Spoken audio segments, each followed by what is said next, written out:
Hello बच्चों, कैसे हैं आप लोग। क्लास 12th अकाउंटेंसी के कैश फ्लो स्टेटमेंट के फोर्थ लेक्चर में आप सभी का स्वागत है। अब तक के वीडियो लेक्चर्स में हमने cash flow from operating activity में operating profit before working capital changes निकालना सीखा था और हमने इसके ऊपर खूब सारे क्वेश्चंस भी करे थे। तो मैं आशा करता हूँ आपने पुराने सारे लेक्चर्स यानी तीनों लेक्चर्स देख लिए होंगे अभी तक और आप लोगों को operating profit before working capital changes तक निकालना अच्छे से आ गया होगा। आज के वीडियो लेक्चर में हम लोग फाइनली पूरा cash flow from operating activity निकालना सीखेंगे और उसके ऊपर खूब सारे क्वेश्चंस भी करेंगे। तो आज की वीडियो लेक्चर थोड़ी सी लंबी होने वाली है, बट मैं आशा करता हूं कि आप लोग इसका पूरा बेनिफिट उठाएंगे और मेरे साथ साथ सारे क्वेश्चंस की प्रैक्टिस भी करेंगे।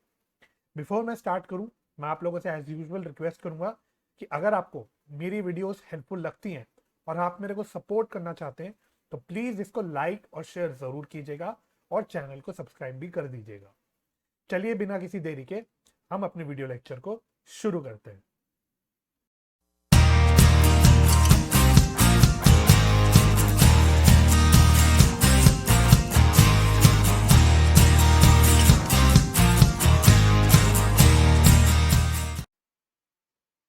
आज के डिस्कशन के लिए मैं फिर से वापस से आपको कैश फ्लो स्टेटमेंट के फॉर्मेट पे लेके आ गया हूँ। एंड अगेन मैं बता देता हूँ, अगर आपको फॉर्मेट डाउनलोड करना है तो इसका लिंक मैंने डिस्क्रिप्शन में दे दिया है। सारे कैश फ्लो स्टेटमेंट के जो लेक्चर होंगे इसके डिस्क्रिप्शन में आपको इसका लिंक मिल जाएगा। आप आराम से इसको एक्सेस कर सकते हैं, डाउनलोड कर सकते हैं, कोई दिक्कत की बात नहीं है। तो हम वापस से इस फॉर्मेट में आ जाते हैं। अभी तक हमने कहां तक कर लिया था, हमने operating profit before working capital changes यानी यहां तक अभी तक सारा डिस्कशन कवर कर दिया था। अब हमें थोड़ा सा ही पार्ट अब आगे डिस्कस करना है। तो हमने यहां पे निकाला था operating profit before working capital changes, यानी इसके बाद हमको अब कुछ वर्किंग कैपिटल की कुछ चेंजेस को अकाउंट फॉर करना पड़ेगा, है ना। वर्किंग कैपिटल क्या होता है ये हमने पढ़ा था टर्म वन में रेशियो के चैप्टर में। वर्किंग कैपिटल का फॉर्मूला होता था current assets minus current liabilities. That means जब मैं वर्किंग कैपिटल चेंजेस की बात करूंगा तो हम लोग चेंजेस की बात करेंगे किसमें, करंट एसेट्स में और करंट लायबिलिटीज में। तो हम पहले पढ़ लेते क्या करना होता है, मेरे साथ साथ आप भी बोलेंगे। हमें सबसे पहले ऐड करना होता है decrease in current assets and increase in current liabilities. तो जो जो भी करंट एसेट्स डिक्रीज हो रहे हैं यानी पिछले साल से करंट ईयर में डिक्रीज हो रहे हैं, और या फिर करंट लायबिलिटीज इंक्रीज हो रही है जो भी, यानी पिछले साल से इस साल में इंक्रीमेंट हो रहा है करंट लायबिलिटीज में, वो हमें यहाँ पे ऐड करना होता है। फिर हमें लेस करना होता है increase in current assets and decrease in current liabilities. तो ऐड करना है decrease in current assets and increase in current liabilities, और लेस करना है increase in current assets and decrease in current liabilities. अभी मैं आपको इसका लॉजिक भी बताऊंगा एग्जांपल की हेल्प से। पहले मैं आपको बता दूं कि यहाँ पे जब भी मैं current assets and current liabilities की बात कर रहा हूं तो ध्यान रखना, यहाँ पे हम current assets and current liabilities सिर्फ वो वाली लेंगे जो ऑपरेटिंग एक्टिविटी से रिलेट करती है। यानी कि अगर मैं बोलूं कैश एंड कैश इक्विवेलेंट आपको दे रखा है, अब cash and cash equivalent all दो करंट एसेट्स का पार्ट होता है, लेकिन क्योंकि कैश एंड कैश इक्विवेलेंट हम लास्ट में अलग से ओपनिंग ऐड करके क्लोजिंग निकालते हैं तो उसको हम अलग से लेके चलते हैं। तो यहाँ पे हम लोग कैश एंड कैश इक्विवेलेंट्स को इग्नोर करेंगे जब यहाँ पे हम इंक्रीज इन करंट एसेट्स या डिक्रीज इन करंट एसेट्स देखेंगे। सिमिलरली अगर आपको शॉर्ट टर्म बोरिंग्स दी होगी तो शॉर्ट टर्म बोरिंग्स आपकी करंट लायबिलिटीज में आती है, that is related to current liabilities. तो ऑल दो वो करंट लायबिलिटीज का पार्ट होती है, लेकिन क्योंकि शॉर्ट टर्म बोरिंग्स आपकी फाइनेंसिंग एक्टिविटी का पार्ट होती है तो आपको यहाँ पे उसको भी इग्नोर करके चलना। सिमिलरली अगर आपको करंट इन्वेस्टमेंट्स दे रखे होंगे, करंट इन्वेस्टमेंट्स, तो करंट इन्वेस्टमेंट्स हम मानते हैं जनरली कि वो कैश एंड कैश इक्विवेलेंट्स का पार्ट होता है क्योंकि हम उसको मार्केटेबल सिक्योरिटीज मान के चलते हैं। तो अगेन क्योंकि वो कैश एंड कैश इक्विवेलेंट्स में अलग से डील हो रहा है तो यहाँ पे हम करंट इन्वेस्टमेंट को भी इग्नोर करके चलेंगे, इवन दो करंट इन्वेस्टमेंट आपके करंट एसेट्स का पार्ट होता है। ऑल्टरनेटिवली अगर क्वेश्चन के हिसाब से हमको करंट इन्वेस्टमेंट्स को इन्वेस्टमेंट की तरह ही ट्रीट करना होगा तो भी वो इन्वेस्टिंग एक्टिविटी का पार्ट हो जाएगा। In that case also current investment आपका यहाँ पे इग्नोर होगा, यहाँ पे डील नहीं करेंगे। तो इस प्रकार से आपको आइडेंटिफाई करना है वही current assets and current liabilities लेनी है जो कि आपकी ऑपरेटिंग एक्टिविटी से रिलेट करती है। फॉर एग्जाम्पल के तौर पे बोलूं तो जैसे आपके हो गए ये वाला पेन ले लेते हैं। जैसे आपके हो गए ट्रेड रिसीवेबल्स, या फिर इन्वेंट्रीज, या फिर आपकी हो गई ट्रेड पेबल्स, या फिर आपके हो गए प्रीपेड एक्सपेंस, या फिर हो गए आपके आउटस्टैंडिंग एक्सपेंस। इस प्रकार से ये वाली जो आपकी करंट एसेट्स या करंट लायबिलिटीज होती है जो क्लियरली आपकी ऑपरेटिंग एक्टिविटी से रिलेट करती है, वही आपको यहाँ पे लेके चलना। पहली बात तो आपको ये क्लैरिफाई करके चलनी है। दूसरी बात, एक और पॉइंट मैं आपसे बोलना चाहता हूँ। एक आइटम आता है स्पेशल जिसमें बच्चे काफी कंफ्यूज हो जाते हैं, वो है प्रोविजन फॉर डाउटफुल डेट्स। अगर आपको क्वेश्चन में अलग से प्रोविजन फॉर डाउटफुल डेट्स दे रखा है तो बच्चों को कंफ्यूजन हो जाती है कि इस प्रोविजन फॉर डाउटफुल डेट्स का हमको कैसे ट्रीटमेंट करके चलना है। तो इसको ट्रीट करने के दो अल्टरनेटिव हो सकते हैं। जब आप कैश फ्लो स्टेटमेंट बनाओ, आप दोनों में से कोई भी फॉलो कर सकते हो जो आपको पसंद आए। अगर सपोज प्रोविजन में इंक्रीमेंट हो रहा है, इंक्रीज हो रहा है ना, मान लो पिछले साल प्रोविजन था 10,000, इस साल वो हो गया 12,000, यानी 2,000 रुपए से बढ़ गया। तो अब आपके दो ऑल्टरनेटिव हो सकते हैं। अब प्रोविजन फॉर डाउटफुल डेट्स हम बनाते हैं थ्रू पीएनएल, ये आप लोगों को पता है, ये पीएनएल के थ्रू बनाते हैं। तो 2,000 से जो इंक्रीमेंट हुआ है प्रोविजन में, ये एक प्रकार से हमारे पीएनएल में एक्सपेंस की तरह ट्रीट होता है। अब ये जो 2,000 का एक्सपेंस है, ये एक नॉन कैश एक्सपेंस है, क्योंकि इस 2,000 के एक्सपेंस में कोई कैश का आउटफ्लो नहीं हुआ, तो ये एक नॉन कैश एक्सपेंस है। तो पहला ऑल्टरनेटिव ये है कि जहां हम ऊपर निकालते हैं, जब हम operating profit before working capital changes निकालते हैं, तो वहां पे आप इसको यहां पे इधर, है ना, इधर आप नॉन कैश एक्सपेंस के अंदर यहाँ पे ट्रीट कर लो और यहाँ पे इसको ऐड कर दो, इंक्लूड कर दो। पहला आपका ऑल्टरनेटिव ये होगी। दूसरा ऑल्टरनेटिव आपका ये हो सकता है कि आप बोलो sir, non cash expense, sorry, increase in provision, provision for doubtful debts basically current liability होती है। तो increase in provision for doubtful debts basically आप इसको यहाँ पे वर्किंग कैपिटल चेंजेस में ले सकते हो। तो इंक्रीज इन लाइबिलिटी आपकी यहाँ पे आती है, तो आप इसको यहाँ पे ऐड कर सकते हो। तो या तो आप ऊपर ऐड कर दो एज नॉन कैश एक्सपेंस, या तो आप इधर ऐड कर दो as increase in current liabilities. Final जो आपका आंसर आएगा उसमें कोई भी फर्क नहीं आएगा, आप दोनों में से कोई भी ऑल्टरनेटिव यूज कर सकते हो। तो पहली बात तो ये हो गई कि हमने डिस्कस किया कि प्रोविजन फॉर डाउटफुल डेट्स का कैसे हमको ट्रीटमेंट करना है। ठीक है, तो आई होप पहले तो आपको ये चीज क्लियर होगी आप कहीं पे भी ले सकते हो, आपको जहां अच्छा लगे, आपका फाइनल आंसर सही आएगा, फाइनल आंसर में कोई भी बदलाव नहीं होगा, क्योंकि दोनों भी जगह ये ऐड ही हो रहा है। इधर भी आप ऐड कर रहे हो इंक्रीज इन करंट लायबिलिटीज में, ऊपर भी आप ऐड ही कर रहे थे एज नॉन कैश एक्सपेंस। तो दोनों जगह क्योंकि ये ऐड ही हो रहा है, तो आपका फाइनल आंसर अलग नहीं आएगा, फाइनल आंसर बिल्कुल ठीक आ जाएगा। अब दूसरी बात, सबसे इंपॉर्टेंट बात, कि सर ये जो वर्किंग कैपिटल चेंजेस हम प्लस माइनस कर रहे हैं, इसका लॉजिक क्या है। तो मैं बहुत ज्यादा इन डेप्थ तो नहीं घुसाऊंगा, नहीं तो आपका दिमाग घूम जाएगा। मैं छोटे से एग्जांपल्स की हेल्प से, दो एग्जांपल्स की हेल्प से आपको दिखा दूंगा कि क्यों हम ये एडलेस करते हैं। तो फॉर एग्जाम्पल, है ना, ये आपको नोट नहीं करना, सिर्फ समझ लेना है, क्योंकि आपसे इसका लॉजिक कोई नहीं पूछने वाला, आपको सिर्फ पता होना चाहिए। मैं दोबारा से बोल रहा हूँ, इंक्रीज इन करंट लाइबिलिटीज या डिक्रीज इन करंट एसेट्स हम ऐड करते हैं, and increase in current assets and decrease in current liabilities हम माइनस करते हैं। अब इसका लॉजिक समझते हैं। मान लो डेटर्स हैं, ठीक है, नोट नहीं करना, सिर्फ आप मेरी बात सुन लेना। मान लो 2020 और 2021, तो यहाँ पे आपको डेटर्स दे रखे हैं, सपोज 2020 में आपको दे रखे हैं, कुछ भी ले लेते हैं, 15,000 ले लेते हैं, और 2021 में आपको ये 10,000 दे रखे हैं। और आपको बोल रखा है कि क्रेडिट सेल्स हुई है ड्यूरिंग 2020-21, यानी करंट ईयर में क्रेडिट सेल्स आपकी हुई है सपोज 80,000 की।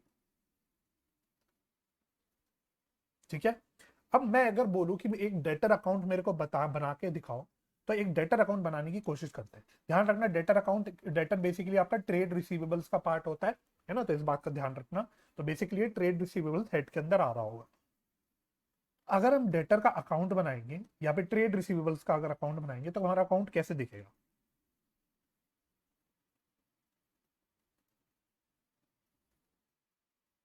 तो ऐसे एक रफ सा बना लेते हैं। तो यहाँ पे ओपनिंग बैलेंस आ जाएगा टू बैलेंस बीडी, क्योंकि डेटर एक एसेट होता है, तो ये कितना है 15,000।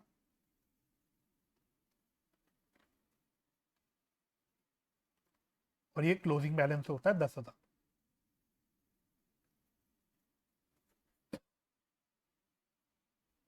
ठीक है।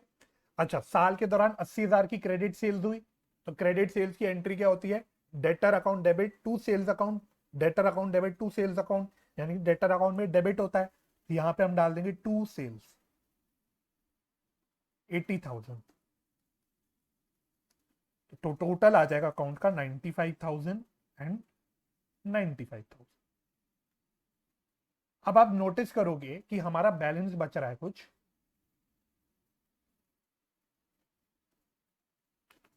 एक मिनट देना,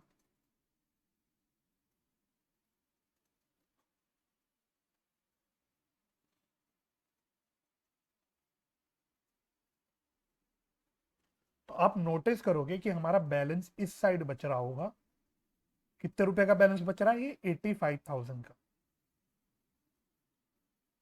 तो ये 85,000 क्या होगा, ये बेसिकली होगा कि साल के दौरान कितना कैश मुझे रिसीव हुआ डेटर से, तो इसको मैं लिख लेता हूँ बाय बैंक 85,000, यानी साल के दौरान मुझे 85,000 रुपीज का कैश रिसीव हुआ। अब आप नोटिस करना, हम cash flow from operating activity निकाल रहे हैं यूजिंग इनडायरेक्ट मेथड, जिसमें हम स्टार्टिंग पॉइंट लेते हैं मोटा मोटा net profit as per PNL.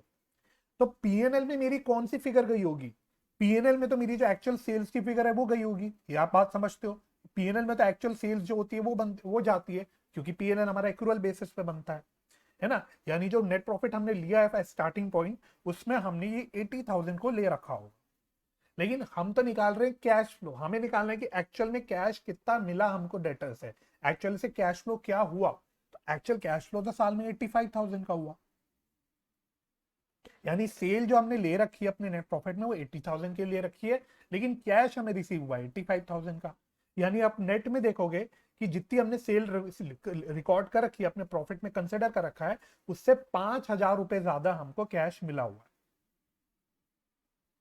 Cell 80,000 की हुई है लेकिन कैश मिला है 85,000 का, तो हमारे कैश फ्लो स्टेटमेंट में तो हमको ये 85,000 लेना चाहिए, क्योंकि हम तो कैश फ्लो निकाल रहे हैं, हमको नहीं अक्रूवल बेसिस और ये सब पता, हमें कैश फ्लो निकालना। तो यानी कि हमको 5,000 रुपए ऐड करने पड़ेंगे, क्योंकि जो सेल 80,000 हो रखी है उससे 5,000 रुपए ज्यादा हमको कैश मिला हुआ है एक्चुअली। तो 5,000 रुपीज दैट मीन हमें प्रॉफिट में ऐड करना चाहिए। तो हम यही करते हैं, आप अब नोटिस करोगे हम एक्चुअली वर्किंग कैपिटल चेंजेस में क्या देखेंगे, हम बोलेंगे अच्छा साल के दौरान मेरा डेटर डिक्रीज हुआ है, यानी ये डिक्रीज इन करंट एसेट है। तो डिक्रीज इन करंट एसेट को हम ऊपर क्या करते हैं, हम लोग प्लस करते हैं। तो यहाँ पे जब 5,000 रुपए का डिक्रीज हुआ, ये 5,000 रुपए हम लोग in decrease in current asset बोल के 5,000 रुपए ऐड कर देते हैं, और उसका लॉजिक यहाँ पे आपको दिख रहा है, ये लॉजिक है इसके पीछे। सिमिलरली एक एग्जांपल और ले लेते हैं, एक एग्जांपल और ले लेता हूं तो आपको ये बात समझ आ जाएगी। सपोज सेम एग्जांपल लेते हैं, सेम एग्जांपल मतलब सिमिलर सा एग्जांपल लेते हैं। मैं बोलता हूं 2020 2021।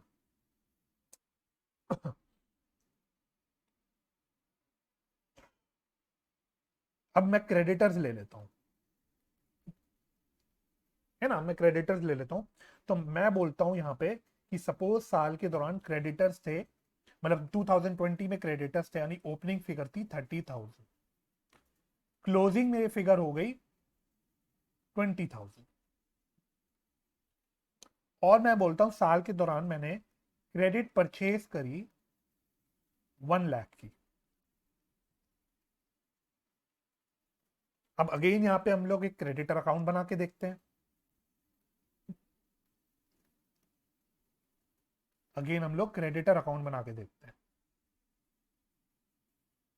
तो यहां पे अब ये लाइबिलिटी होती है, ओपनिंग बैलेंस यहां आ जाएगा by balance BD, this is 30,000, और क्लोजिंग बैलेंस यहां आ जाएगा टू बैलेंस सीवी 20,000।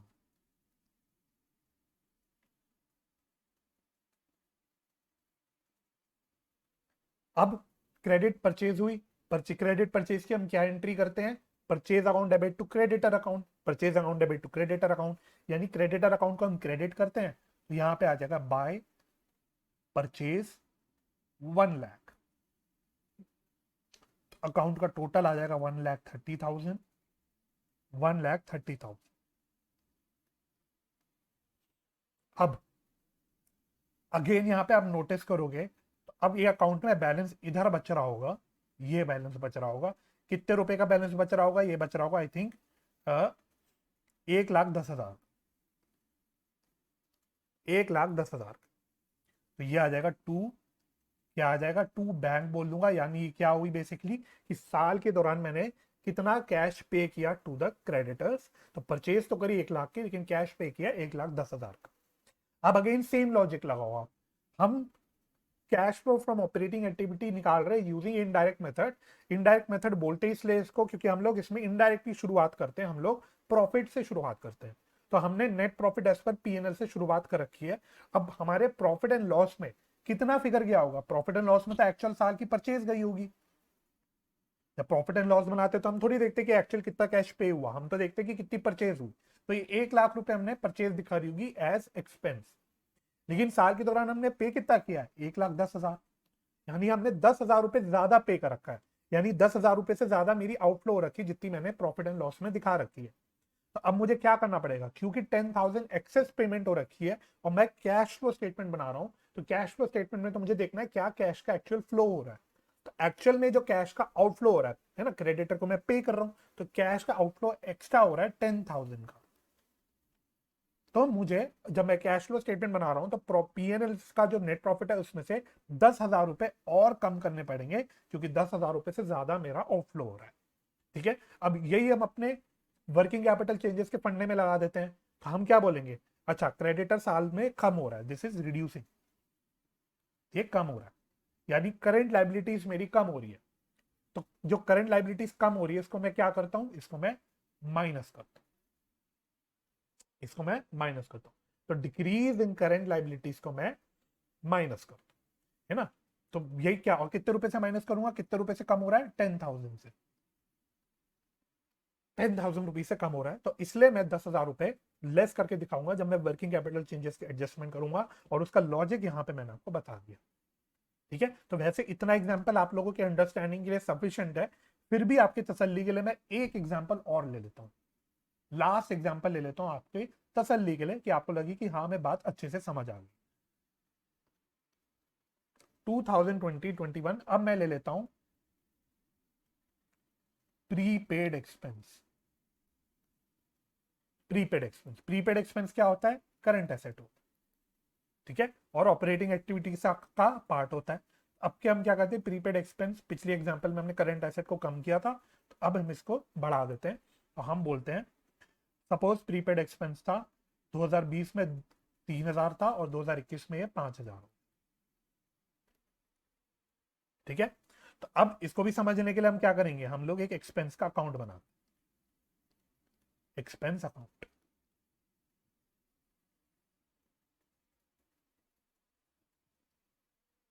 ठीक है, अब प्रीपेड एक्सपेंस होता है करंट एसेट, एसेट होता है, तो उसका ओपनिंग बैलेंस इधर आ जाएगा, तो मैं यहां लिख दूंगा टू प्रीपेड एक्सपेंस, ये आ गया ओपनिंग बैलेंस 3,000, और यहां बाय प्रीपेड एक्सपेंस ये आ गया मेरा क्लोजिंग बैलेंस 5,000। अच्छा मान लो साल के दौरान मेरा actual expense, expense relating to 2020-21 ले लेते हैं, मान लो है 25,000, है ना। तो साल का जो एक्सपेंस एक्चुअली में हुआ है, जो इनकर किया है, वो है 2020-21। पीएनएल में हम बनाते हैं PNL as per accrual basis. तो एक्रूअल बेसिस का मतलब ही होता है कि हम लोग पीएनएल में वो चीजें रिकॉर्ड करते हैं जो करंट ईयर से रिलेट करती है, एक्चुअल कैश में सेटलमेंट हुआ हो ना हुआ हो, यही हमारा एक्रूअल बेसिस ऑफ अकाउंटिंग कहता है। तो करंट ईयर का जो खर्चा हुआ है एक्चुअली में वो हुआ है 25,000, तो यहां मैं लिख दूंगा बाय स्टेटमेंट ऑफ पीएनएल, क्योंकि पीएनएल में डेबिट होगा, खर्चा है, तो बाय स्टेटमेंट ऑफ पीएनएल मैंने कर दिया 25,000। तो मेरा अकाउंट का टोटल आ गया 30,000, 30,000। अब अगेन आप यहां पे देखोगे आपका बैलेंसिंग फिगर इधर बच रहा होगा, है ना। तो ये कितना बैलेंसिंग फिगर बच रहा है, 27,000। तो ये क्या हो गया, to bank, this is actual expense, मैंने कितना कैश में पे किया। ठीक है, एक हो गया कि करंट ईयर का एक्सपेंस कितना हुआ, और दिस इज द एक्सपेंस कि मैंने एक्चुअली में कैश में इतना खर्चा पे किया। ठीक है, तो एक्चुअल कैश की सेटलमेंट हुई है 27,000। अब अगर अगेन हम वही लॉजिक लगाते हैं, हम बोलते हैं भाई हम पीएनएल का प्रॉफिट स्टार्टिंग पॉइंट लेके चल रहे हैं, तो पीएनएल में तो हमने एक्चुअली खर्चा इतना ले रखा है 25,000 का, लेकिन मेरा कैश का आउटफ्लो हुआ है 27,000 का। हम बना रहे हैं कैश फ्लो स्टेटमेंट, तो हम देख रहे हैं नेट में 2,000 रुपए से ज्यादा खर्चा हुआ है, मतलब कैश का जो आउटफ्लो हुआ है वो 2,000 रुपए से ज्यादा हुआ है। तो ये 2,000 रुपए हमको क्या करने पड़ेंगे, हमको ये 2,000 रुपए आउटफ्लो एक्स्ट्रा दिखाना पड़ेगा, यानी कि अपने प्रॉफिट में से हमको ये माइनस करना पड़ेगा। अब यही लॉजिक हम अपना वर्किंग कैपिटल चेंजेस के हिसाब से लगाते हैं। हम बोल रहे हैं 2020 से, मतलब क्लोजिंग से ओपनिंग में 2,000 रुपए से मेरा करंट एसेट यानी प्रीपेड एक्सपेंस बढ़ गया, तो इंक्रीज इन करंट एसेट को हम क्या करते हैं, ऊपर के फॉर्मूले के हिसाब से, अपने फॉर्मेट के हिसाब से माइनस करते हैं। तो ये 2,000 रुपए हम माइनस करेंगे अपने वर्किंग कैपिटल चेंजेस में। क्यों माइनस करेंगे, उसका लॉजिक ये रहा। तो मैं आशा करता हूं कि आपको ये सारे लॉजिक समझ आ गए होंगे, आपको ये फॉर्मूला का कि हम क्यों increase in current asset, decrease in current liability, decrease in current liability, increase in current, जो भी हम कर रहे हैं हम इसका एडजस्टमेंट क्यों कर रहे हैं, उसका लॉजिक यहाँ पे। ठीक है, तो आई बिलीव, मैं कोशिश करता हूँ कि आपको कम से कम रटना पड़े और आपको चीजों को लॉजिक समझ आए, तो इसलिए मैंने आपको पूरा ये लॉजिक समझाया। तो एक बार हम अपने फॉर्मेट में वापस आ जाते हैं, इस उम्मीद में कि आपको लॉजिक समझ आ गया होगा। तो हम अपने फॉर्मेट में एक बार वापस आ जाते हैं, तो एक बार दोबारा से देख लेते हैं, एक बार दोबारा से रिकैप कर लेते हैं। Operating profit before working capital changes में हमने ऐड करना है decrease in current assets and increase in current liabilities, और फिर लेस करना है increase in current assets and decrease in current liabilities. ये करने के बाद हमारा फाइनली आ जाता है कैश जनरेटेड फ्रॉम ऑपरेशन। ये सारी टर्म्स आपको याद रखनी है, क्योंकि AS3 के जो फॉर्मेट है उसके अकॉर्डिंग सारी टर्म्स होती है। तो cash sorry operating profit before working capital changes में हमने वर्किंग कैपिटल के चेंजेस करे, तो हमारा आंसर आ गया कैश जनरेटेड फ्रॉम ऑपरेशंस। फिर इसमें से हम लेस करते हैं इनकम टैक्स पेड, ध्यान देना पेड बोल रहा हूं, वो भी नेट ऑफ रिफंड। अब इसके ऊपर मैं क्वेश्चन भी कराऊंगा आज, तो आपको और क्लियर हो जाएगा। बट एक्चुअल कितना टैक्स पे किया कैश में वो हम यहाँ पे माइनस करते हैं, और अगर कोई रिफंड भी आपका टैक्स का साल में, तो नेट ऑफ रिफंड हम यहाँ पे माइनस कर देते हैं। तो ये करने के बाद हमारा आ जाता है cash flow before extra ordinary items. Before extra ordinary items क्यों है, क्योंकि आपको याद होगा ऊपर जब हमने net profit before tax and extra ordinary item किया था, तो वहां पे हमने एक्स्ट्रा ऑर्डिनरी आइटम्स का इफेक्ट सारा हटा दिया था, इसलिए यहाँ पे जो हमारा कैश फ्लो आया that is before extra ordinary items. अब इसमें से हमें फाइनली एक्स्ट्रा ऑर्डिनरी आइटम्स की और एडजस्टमेंट करनी है। तो एक्स्ट्रा ऑर्डिनरी आइटम्स कोई ऐसी है जिसमें आउटफ्लो हो रहा है प्लस वो ऑपरेटिंग एक्टिविटी से रिलेट करती है, तो वो माइनस हो जाएगा। अगर एक्स्ट्रा ऑर्डिनरी आइटम ऐसी है जिसमें इनफ्लो है और वो ऑपरेटिंग एक्टिविटी से रिलेट करता है तो वो आपका ऐड हो जाएगा। तो एक्स्ट्राऑर्डिनरी आइटम का आपने ट्रीटमेंट कर देना है, उसके बाद आपका फाइनली निकल के आ जाएगा कैश फ्लो फ्रॉम और यूज्ड इन ऑपरेटिंग एक्टिविटीज। ठीक है, अगर अगर ये प्लस में आ रहा है आंसर, ये वाला अगर ये आंसर प्लस में आ रहा है, मैं पहले भी बता चुका हूं, तो ये नेट में इनफ्लो है। अगर ये माइनस आ रहा है तो ये नेट में आउटफ्लो है। ठीक है, तो नेट में इनफ्लो होने का मतलब that is cash flow from operating activities, और अगर नेट में आउटफ्लो आ रहा है तो हम बोलेंगे cash flow used in operating activities. ठीक है, तो this is how you calculate cash flow from operating activities. और यहाँ पे एक्स्ट्रा ऑर्डिनरी आइटम्स में ध्यान देना, सिर्फ वो कैश फ्लो जो एक्स्ट्रा ऑर्डिनरी आइटम है प्लस वो ऑपरेटिंग एक्टिविटी से रिलेट करते हैं। मैंने आपको सेकेंड लेक्चर में I think extra ordinary item क्या होता है ये भी बता दिया था, और वहां पे मैंने ऑपरेटिंग एक्टिविटी में क्या आती है एग्जांपल दे दिए थे, इन्वेस्टिंग एक्टिविटी में क्या आते हैं एग्जांपल दे दिए थे, और फाइनेंसिंग एक्टिविटी में क्या आते हैं एग्जांपल दे दिए थे। तो उसको आप रेफर कर लेना। तो वही एक्स्ट्रा ऑर्डिनरी आइटम जो ऑपरेटिंग एक्टिविटी से रिलेट करते हैं वो आपको यहाँ पे लेने हैं। अब आपके दिमाग में सवाल आएगा, sir extra ordinary item last में क्यों हम लोग एडजस्ट कर रहे हैं, है ना, बिल्कुल एंड में जाके। तो सिंपल लॉजिक है, एक्स्ट्रा ऑर्डिनरी आइटम हमने क्या बोला था, ऐसे आइटम्स होते हैं जो हर साल नहीं होते, जो फ्रीक्वेंटली नहीं होंगे, जो रिकरिंग नेचर के नहीं होंगे, कभी कभी ओकेजनली वो हो जाएंगे, इसलिए हम उनको एक्स्ट्रा ऑर्डिनरी आइटम बोलते हैं। तो हमें सबसे पहले हम निकालना चाहते हैं कि भाई हम पहले कैश फ्लो निकालें फ्रॉम ऑपरेटिंग एक्टिविटी, इग्नोरिंग, मान के कि भाई साल में कोई भी एक्स्ट्रा ऑर्डिनरी आइटम नहीं हुआ। तो पहले हमने ऐसा कैश फ्लो निकाल दिया अपनी अंडरस्टैंडिंग के लिए कि हमें पता लग जाए कि बिफोर एक्स्ट्रा ऑर्डिनरी आइटम हमारे क्या कैश फ्लो हुआ। फिर हमने लास्ट में देखा कि अच्छा चलो अब एक्स्ट्रा ऑर्डिनरी आइटम का एडजस्टमेंट करके हमारा फाइनल कैश फ्लो कितना है। ठीक है, क्योंकि एक्स्ट्राऑर्डिनरी आइटम हर साल तो होंगे नहीं, तो हम पहले देखना चाहते हैं कि भाई अगर साल में हमारे एक्स्ट्राऑर्डिनरी आइटम्स होते ही नहीं तो हमारा कैसा कैश फ्लो आता है फ्रॉम ऑपरेटिंग एक्टिविटी, और फाइनली हम निकालते हैं after adjustment of extra ordinary item. ठीक है, तो इस प्रकार से हमारा cash flow from operating activity calculate होता है। तो मैं आशा करता हूँ पहले आप इस कॉन्सेप्ट को समझ गए होंगे, आपने फॉर्मेट अच्छे से गो थ्रू कर दिया होगा। तो अगर आपको फॉर्मेट में अभी भी डाउट है तो मैं रिक्वेस्ट करूंगा कि वीडियो पॉज करके एक बार आप फॉर्मेट अच्छे से गो थ्रू करो, क्योंकि अब हम यहाँ से क्वेश्चंस की प्रैक्टिस करने वाले हैं। तो तैयार हो जाइए, क्योंकि अब हमारा टाइम आ गया है कि अब हम अपने किताब के क्वेश्चंस करें और इसको हम अच्छे से सॉलिड कर दे अपने दिमाग में, और फिर हम लोग आगे बढ़ जाएंगे। चलिए, तो अब मैं बढ़ रहा हूँ क्वेश्चंस की। तो सबसे पहले हम करेंगे question number 12 on page number 5.96। किताब है हमारी टीएस गरेवाल लेटेस्ट एडिशन। ठीक है, चलिए तो मैं आपको क्वेश्चन खोल के दिखा रहा हूँ, एक बार पढ़वा रहा हूँ, आप अपने पास किताब खोल लेंगे तो अच्छा रहेगा। चल, क्वेश्चन नंबर 12 बड़ा बेसिक सा क्वेश्चन है। पहले हम एक बेसिक सा क्वेश्चन करते हैं प्रैक्टिस के लिए, और फिर हम लोग थोड़े अच्छे वाले क्वेश्चन भी करना शुरू कर देंगे। तो सबसे पहले आपको फिगर्स दे रखी है कुछ 2021 एंड 2020। ठीक है, तो जब भी कैश फ्लो स्टेटमेंट के क्वेश्चंस करो तो आप ईयर जरूर ध्यान से देख लेना कि कौन सा करंट ईयर है, कौन सा प्रीवियस ईयर है।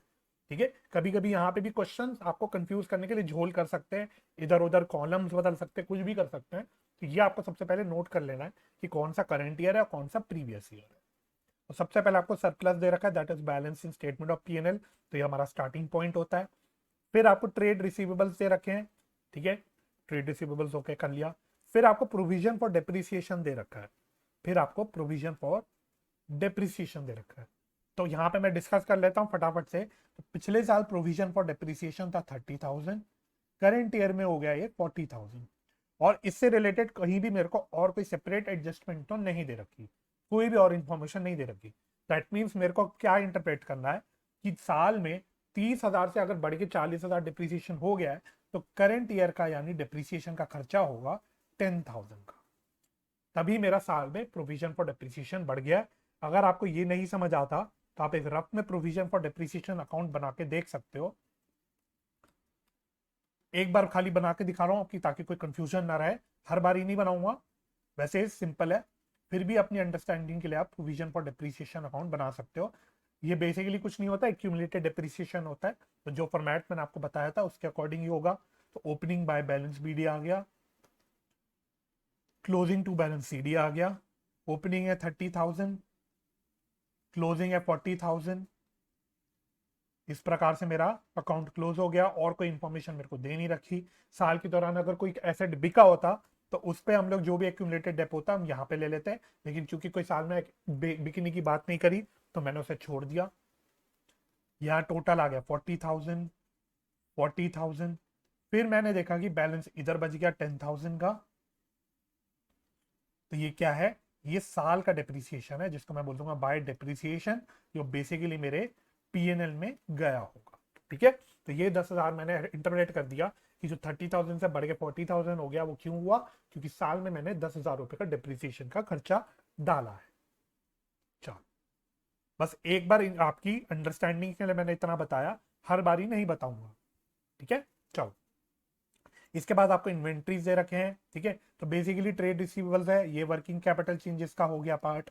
इन्वेंट्रीज आपका वर्किंग कैपिटल चेंजेस का पार्ट हो गया। आउटस्टैंडिंग रेंट आपको वर्किंग कैपिटल चेंजेस का पार्ट हो गया। अच्छा, गुडविल दे रखा है, देखो पिछले साल यानी ओपनिंग में था 38,000, अब कम होके हो गया 30,000। तो ये 8,000 रुपीज से मेरा गुडविल कम हो गया। तो 8,000 रुपीज से गुडविल जो कम हुआ है, क्यों हुआ होगा, तो ये मैंने लॉजिकली इंटरप्रेट कर दिया कि ये साल में अमोर्टाइजेशन हुआ होगा, है ना। तो 8,000 रुपए का अमोर्टाइजेशन हुआ होगा, इसलिए गुडविल मेरा कम हो गया। इसके अलावा आपको प्रीपेड इंश्योरेंस दे रखा है, तो ये भी वर्किंग कैपिटल चेंजेस का पार्ट हो गया। और आपको लास्ट में ट्रेड पेबल्स दे रखे हैं, ये भी आपका वर्किंग कैपिटल चेंजेस का पार्ट हो गया। आपको निकालना है cash flow from operating activities. चल, तो वैसे ये वाला क्वेश्चन तो काफी स्ट्रेट फॉरवर्ड है, बट एक क्वेश्चन अपने अंडरस्टैंडिंग के लिए कर रहे हैं स्ट्रेट फॉरवर्ड वाला। तो मैं तो अपना 2 कॉलम्स बना के चलूंगा। कुछ बच्चों को 2 कॉलम्स बनाने में तकलीफ होती है, तो आप अपने हिसाब से कर लेना, लेकिन बेटर ये होता है कि हम लोग 2 कॉलम्स का बना के चले, रुपीज का कॉलम, स्पेशली जब हम कैश फ्लो स्टेटमेंट का क्वेश्चन कर रहे हैं। चलो, तो सबसे पहले हमें क्या लेना है, हमको नेट प्रॉफिट लेना है करंट ईयर का। अब मैं किताब अपने पास लेके चल रहा हूं, आप अपने पास क्वेश्चन खोल लेना। तो सबसे पहले हमको नेट प्रॉफिट लेके चलना है, that is, change in surplus. अगर आप देखोगे, किधर गया क्वेश्चन, ये रहा, तो वो 60,000 से बढ़ के सरप्लस 80,000 हो गया है, तो ये यानी 20,000 से बढ़ गया है, यहां मैंने ले लिया 20,000।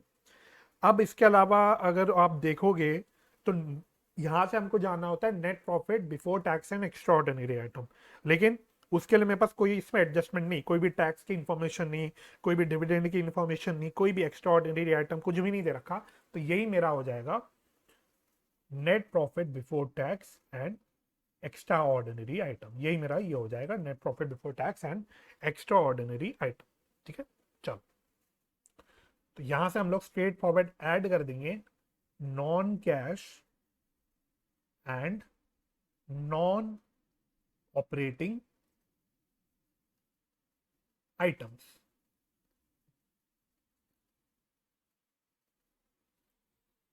फटाफट से आइडेंटिफाई करते हैं, तो एक तो हमें डेप्रिसिएशन दे रखा है, तो वो हम लोग ऐड कर देंगे। डेप्रिसिएशन एक नॉन कैश खर्चा होता है, तो मैं इसको थोड़ा सा नीचे ले लेता हूँ। तो डेप्रिसिएशन कितना हमने डिस्कस किया था, है 10,000। ठीक है, आई बिलीव अब आपको ये समझ आ गया कि 10,000 मैंने कैसे लिया। इसके अलावा गुडविल एमोटाइज्ड, यानी गुडविल की वैल्यू में कमी हो गई, गिर गई, तो ये भी हमारा पीएनएल का आइटम है, तो ये कितने से कम हुई, 8,000 से। और तो कोई चीज नहीं दे रखी, तो इसका टोटल मैं बाहर ले लूंगा 18,000। अब इसमें से हमें लेस करना होता है कोई भी इसी प्रकार से नॉन कैश या नॉन ऑपरेटिंग आइटम, लेकिन कोई भी नॉन कैश या नॉन ऑपरेटिंग आइटम मुझे यहाँ लेस करने में नहीं दे रखा। किसी भी प्रकार की नॉन ऑपरेटिंग इनकम नहीं दे रखी है, नॉन कैश इनकम कुछ भी नहीं दे रखा। दैट मीन्स यही हमारा फाइनल हो गया। यहां से हम निकाल लेंगे operating profit before working capital changes. तो ये कितना आ जाएगा, 20,000 में 18,000 ऐड किया, तो ये आ गया 38,000। अब हमें करनी है यहां से वर्किंग कैपिटल चेंज। सबसे पहले ऐड क्या करते हैं हम लोग, डिक्रीज इन करंट एसेट्स या फिर इंक्रीज इन करंट लाइबिलिटीज। चलो एक एक करके देखते हैं। तो सबसे पहले ट्रेड रिसीवेबल्स देखोगे तो डिक्रीज हो रहे हैं, ट्रेड रिसीवेबल्स डिक्रीज हो रहे हैं, तो यहां मैं लिख दूंगा डिक्रीज इन ट्रेड रिसीवेबल्स। ठीक है, आपको एग्जाम में पूरा लिखना है इंक्रीज डिक्रीज इंग्लिश में, ये एरो नहीं बना के आने एग्जाम में। ठीक है, यहाँ पे मैं सिर्फ शॉर्टकट मारता हूँ टाइम बचाने के लिए, मैं बार बार लेकिन ये क्लैरिफाई करता हूँ, कल को आप पता लगे एरो एरो बना के आ जाओ, शॉर्टकट्स मार के आ जाओ, एग्जाम में नंबर कट जाए और फिर बोलो सर आपके तरीके से हम करके आए थे, हमारे नंबर कट गए। तो प्लीज भाई मैं हर वीडियो में क्लैरिफाई करता हूँ, हम टाइम बचाने के लिए शॉर्ट फॉर्म्स यूज कर लेते हैं, इस प्रकार से एरो यूज कर लिया, जो भी हमने कर लिया। एग्जाम में प्रॉपर फॉर्मेट पूरा अच्छे से लिख के आना है, कोई भी शॉर्टकट्स नहीं मारने। ठीक है, और उसके लिए आपको अपने आप प्रैक्टिस करनी पड़ेगी, क्योंकि जब आप पूरा फॉर्मेट यूज करोगे, जब सब पूरा लिखोगे, तो आपका टाइम ज्यादा लगेगा, टाइम ज्यादा कंज्यूम होगा। तो आपको टाइम मैनेजमेंट के लिए प्रैक्टिस करनी है। तो मैं हर बार यही आपको सजेशन देता हूँ कि जब आप अपने आप से क्वेश्चंस प्रैक्टिस करो, होमवर्क वगैरह करो, तो आप प्रॉपर एग्जाम फॉर्मेट में करो, उसी से आपकी अच्छे से प्रैक्टिस बनेगी और आपका फ्लो बनेगा। ठीक है, चलो एनीवे, तो डिक्रीज हो रहा है हमारा हमारा ट्रेड रिसीवेबल कितने रुपए से, 6,000 से। किधर गया, यहाँ पे। इसके अलावा फिर हम अगले करंट लाइबिलिटीज में जाते हैं। प्रोविजन फॉर डेप्रिसिएशन ऑल्दो एक प्रकार से करंट लाइबिलिटी होगी, लेकिन उसका हमने एडजस्टमेंट ऑलरेडी ऊपर कर लिया है, तो आपको यहाँ पे करने की जरूरत नहीं है। इन्वेंट्रीज देखो, इन्वेंट्रीज इंक्रीज हो रहे हैं तो वो तो माइनस होगा, यहाँ पे नहीं आएगा। आउटस्टैंडिंग रेंट आप देखोगे माइनस हो रहा है, वो भी यहाँ पे नहीं आएगा। आउटस्टैंडिंग रेंट एक करंट लाइबिलिटी होती है। फिर नेक्स्ट आपका प्रीपेड इंश्योरेंस, तो प्रीपेड इंश्योरेंस आपका कम हो रहा है, तो वो यहाँ पे आएगा। तो डिक्रीज इन प्रीपेड इंश्योरेंस, तो कितने रुपए से कम हो रहा है, ये 1,000 रुपए से, तो ये ऐड हो जाएगा।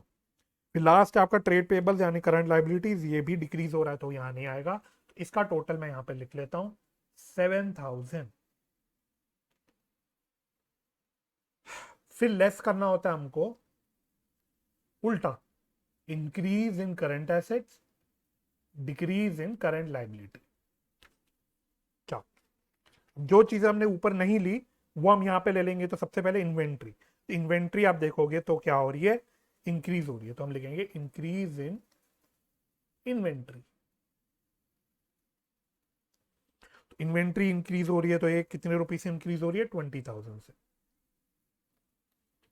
फिर आप देखोगे नेक्स्ट डिक्रीज इन, सॉरी हाँ, डिक्रीज इन आउटस्टैंडिंग रेंट।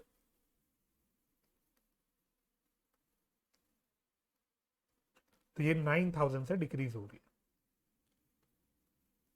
फिर फाइनली आपके ट्रेड पेबल्स भी डिक्रीज हो रहे हैं, तो डिक्रीज इन ट्रेड पेबल्स, तो ये कितने रुपए से डिक्रीज हो रहे हैं? 6,000 से।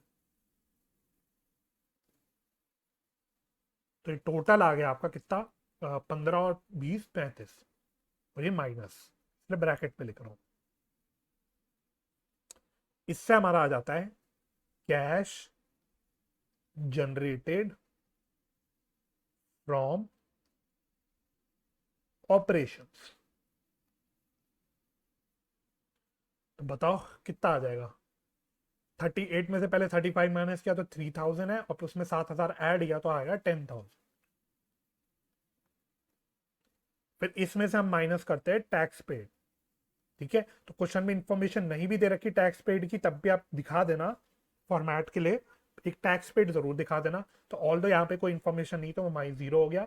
तो फाइनली मेरा बच के आ गया 10,000। एक्स्ट्रा ऑर्डिनरी आइटम नहीं दे रखा तो आपको दिखाने की जरूरत नहीं है, यहाँ पे सिर्फ आपको टैक्स पेड तक दिखा देना, तो ये आ जाएगा आपका cash flow from operating activities. ठीक है, तो 10,000 आ गया मेरा cash flow from operating activities. तो इस प्रकार से आपको क्वेश्चन सॉल्व करना होता है। नेक्स्ट क्वेश्चन पे आ जाते हैं। तो आई बिलीव ये क्वेश्चन तो आपको क्लियर हो गया होगा।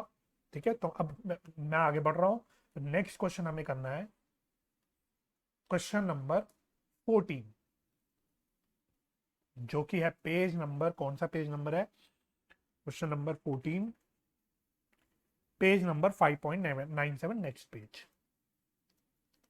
चलिए, क्वेश्चन नंबर 14 पे आ जाते हैं।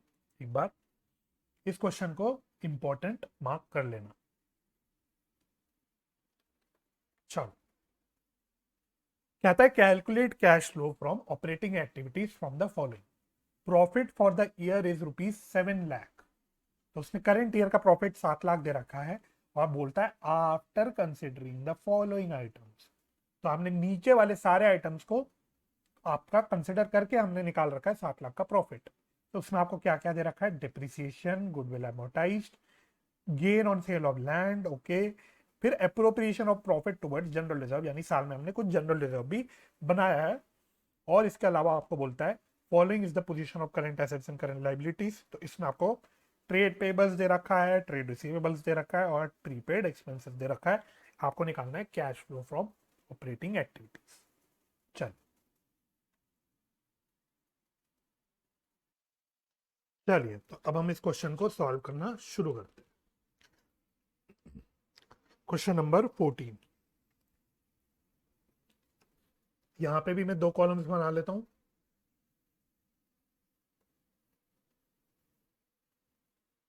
चलिए, तो सबसे पहले आपको नेट प्रॉफिट दे रखा है, और नेट प्रॉफिट कितना दे रखा है फॉर द ईयर बेसिकली।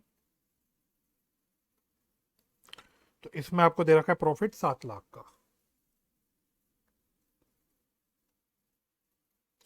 इसमें हम ऐड कर देंगे, सबसे पहले हमको निकालना है net profit before tax and extra ordinary item. तो इसमें हम ऐड कर देंगे transfer to reserve, transfer to general reserve, क्योंकि एक अप्रोप्रिएशन होता है। ये कितना आपको दे रखा है? 60,000।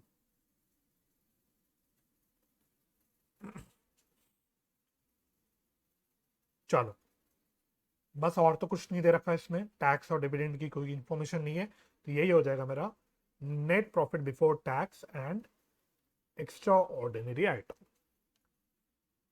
फिर हम इसमें ऐड करेंगे non cash and non operating items.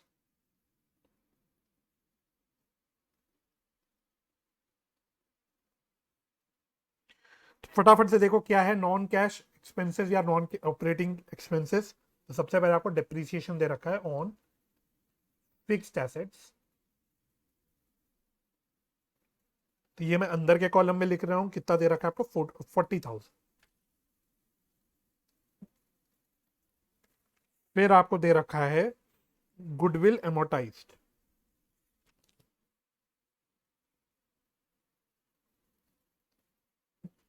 ये कितना दे रखा है आपको 20,000। और कुछ दे रखा है क्या? आई डोंट थिंक, और तो कुछ नहीं दे रखा जो ऐड करना है, तो ये हम यहाँ पे दिखा देंगे 60,000 लेस। इसमें से हमें लेस करना होता है कोई भी नॉन कैश या फिर नॉन ऑपरेटिंग इनकम।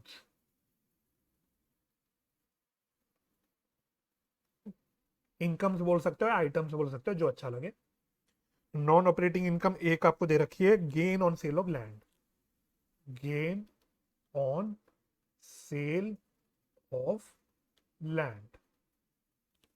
तो ये तो एक ही आइटम है, तो मैं सीधा बाहर लिख लेता हूं, और ये माइनस होना है तो मैं ब्रैकेट में लिखूंगा 90,000। चल, ये करते ही मेरा आ जाएगा operating profit before working capital changes. तो ये कितना आ रहा है, 7,820 में से 90 माइनस किए, तो ये आ जाएगा 7,30,000 शायद। आंसर चेक करते हुए चल रहा हूँ, 7,30,000।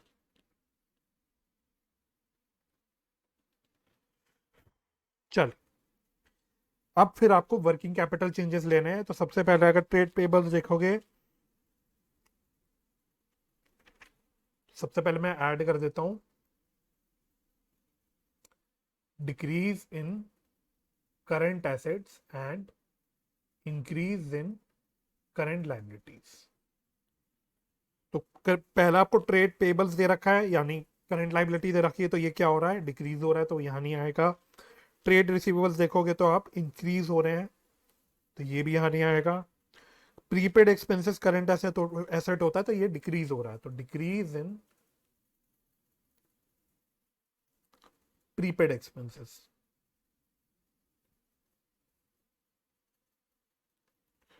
तो ये कितने रुपए से कम हो रहा है, 8,000 से, तो ये मैं बाहर ही लिख लेता हूँ सीधा, एक ही आइटम है। फिर लेस करते हैं हम इसमें से increase in current asset and decrease in current liability. बाकी दोनों चीजें यहां पे आ जाएंगी। तो ट्रेड पेबल्स देखोगे तो डिक्रीज हो रहे हैं, तो डिक्रीज इन ट्रेड पेबल्स 25,000, ये मैं अंदर लिख लेता हूं। और क्या दे रखा है आपको, इंक्रीज इन ट्रेड रिसीवेबल्स, ये कितने रुपए से बढ़ रहे हैं, 15,000 से।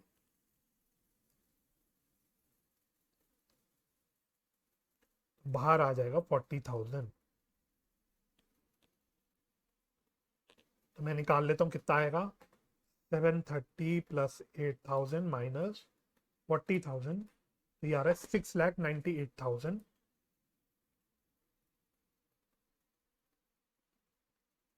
This is cash generated from operation. इसमें से हम लेस कर देंगे टैक्स पेड, वो तो हमें कुछ दे नहीं रखा, तो जीरो हो गया। तो फाइनली मेरा निकल के आ गया cash flow from operating activities 6,98,000, cash flow from operating activities. चलो,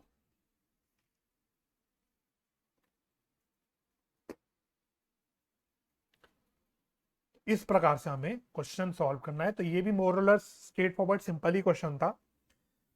अब हम बढ़ते हैं अगली क्वेश्चन की ओर। मैं आशा करता हूँ ये क्वेश्चन सबने आप लोगों ने मेरे साथ साथ कर लिया होगा। अगला है क्वेश्चन नंबर 90, पेज नंबर है 5.98।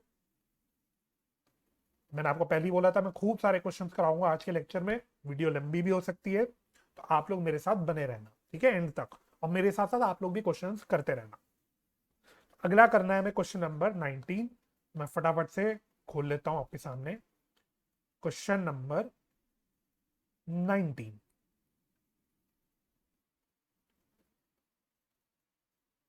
चलो, कहता है net profit that is difference between closing and opening balance of surplus, तो ये आपको दे दिया उसने डिफरेंस सीधा निकाल के। फाइनल डिविडेंड पेड, ठीक है पेड बोल रहा है ये, ध्यान से, फाइनल डिविडेंड पेड है 1,10,000 का। Compensation for natural disaster, compensation for natural disaster credited to statement of profit and loss. मैंने आपको बोला था, मैंने आपको बोला था जब भी आपको एक्स्ट्रा ऑर्डिनरी आइटम दिया होगा ना, आपको पढ़ के समझ आ जाएगा। कुछ तो मैंने आपको एक्स्ट्रा ऑर्डिनरी आइटम के एग्जांपल्स लिखवा दिए थे, वो तो होते ही हैं। उसके अलावा अगर कोई एक्स्ट्रा ऑर्डिनरी आइटम उसको देना होगा, तो आप जब पढ़ोगे तो आपको पढ़ के फील हो जाएगा, अंदर से फीलिंग आएगी कि ये कुछ एक्स्ट्रा ऑर्डिनरी आइटम लग रहा है, ये रोज की चीजें नहीं लग रही। तो कंपनसेशन फॉर नेचुरल डिजास्टर है ना, मतलब कहीं ना कहीं क्या हुआ, नेचुरल डिजास्टर हुआ, कुछ अर्थक्वेक या कुछ हुआ, उससे मेरे को कुछ नुकसान हो गया, तो उसके बदले मेरे को कुछ कंपनसेशन मिल रहा है, उसके बदले मेरे को कुछ कंपनसेशन मिल रहा है। तो ये मेरे लिए हो गया एक्स्ट्रा ऑर्डिनरी आइटम, ठीक है। इसके अलावा आपको डेप्रिसिएशन दे रखा है, loss on sale of investment दे रखा है, gain on sale of land दे रखा है, प्रोविजन फॉर टैक्स दे रखा है, डिविडेंड रिसीव्ड दे रखा है, फिर आपको decrease in current assets, increase in current liabilities, decrease in current liabilities, increase in current assets, ये सारी चीजें दे रखी हैं। फिर आपको दे रखा है income tax refund and income tax paid, दोनों चीजें दे रखी। अच्छा, दूसरी बात, इसमें जो प्रोविजन फॉर टैक्स दे रखा है ना, अब इसमें कोई ओपनिंग बैलेंस क्लोजिंग बैलेंस नहीं दे रखा, उसने डायरेक्टली प्रोविजन फॉर टैक्स दे रखा है। तो ये आप समझ सकते हो कि ये क्या होगा, provision for tax made during the year, made in the current year, that is ये आपका कहीं ना कहीं करंट ईयर का टैक्स एक्सपेंस हो गया, ठीक है। और इसके अलावा आपको इनकम टैक्स पेड और इनकम टैक्स रिफंड भी दे रखा है। आपको निकालना है cash flow from operating activities. चलिए इसको सॉल्व करना शुरू करते हैं। तो वही अपना दो कॉलम लेंगे। तो सबसे पहले लेंगे difference in surplus, that is net profit. ये कितना दे रखा है आपको, डिफरेंस डायरेक्टली उसने निकाल के दे रखा है 8 लाख। अब इसमें सारी अप्रोप्रिएशंस ऐड करेंगे, टैक्स मतलब अप्रोप्रिएशंस का एडजस्टमेंट करेंगे, टैक्स एक्सपेंस का एडजस्टमेंट करेंगे, और एक्स्ट्रा ऑर्डिनरी आइटम का एडजस्टमेंट करेंगे, ठीक है। तो बहुत सारी एडजस्टमेंट है इसमें, तो ध्यान से सबसे पहले हम ऐड करेंगे। तो एक एक करके जिस ऑर्डर में दे रखा है उसी ऑर्डर में कर लेते हैं। तो फाइनल डिविडेंड पेड,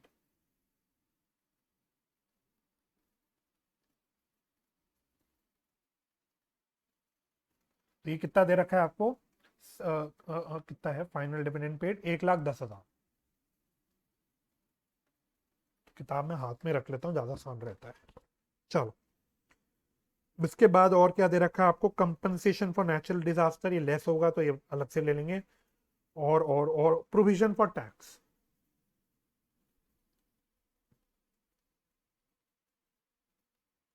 तो प्रोविजन फॉर टैक्स कितना दे रखा है आपको, ये भी आई थिंक 1,10,000 दे रखा है।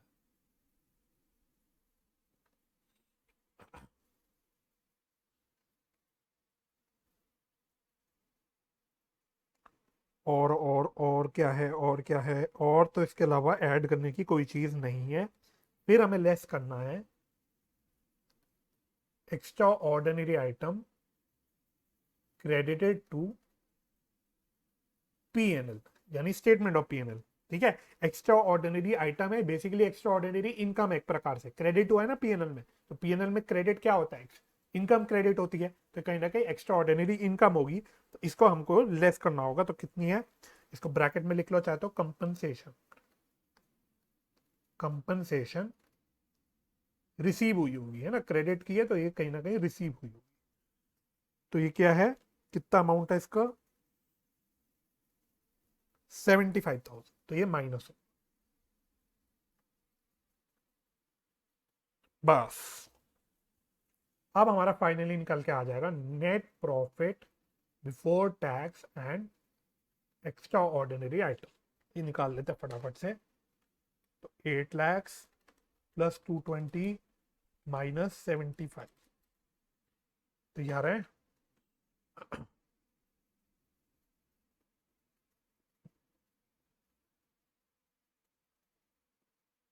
अच्छा, एक चीज और रह गई, एक चीज मुझसे और मिस हो गई, रिफंड ऑफ टैक्स। एक चीज मुझसे मिस हो गई, रिफंड ऑफ टैक्स। तो रिफंड ऑफ टैक्स भी हमने कहीं ना कहीं पीएनएल में क्रेडिट कर रखा होगा, तो ये भी माइनस करना होगा, क्योंकि इसकी हम अलग से एडजस्टमेंट करते हैं। तो इनकम टैक्स रिफंड कितना आपको दे रखा है, 10,000। बस, तो ये आ जाएगा आपका 9,35,000। अब हम इसमें ऐड करते हैं नेट, सॉरी नेट नहीं, non cash and non operating items बोल लो या एक्सपेंसेस बोल लो, ठीक है। तो नॉन ऑपरेटिंग या नॉन कैश एक्सपेंसेस में आपको क्या क्या दे रखा है, तो सबसे पहले आपको डेप्रिसिएशन दे रखा है। तो डेप्रिसिएशन कितना दे रखा है आपको, 1.5 लाख रुपए।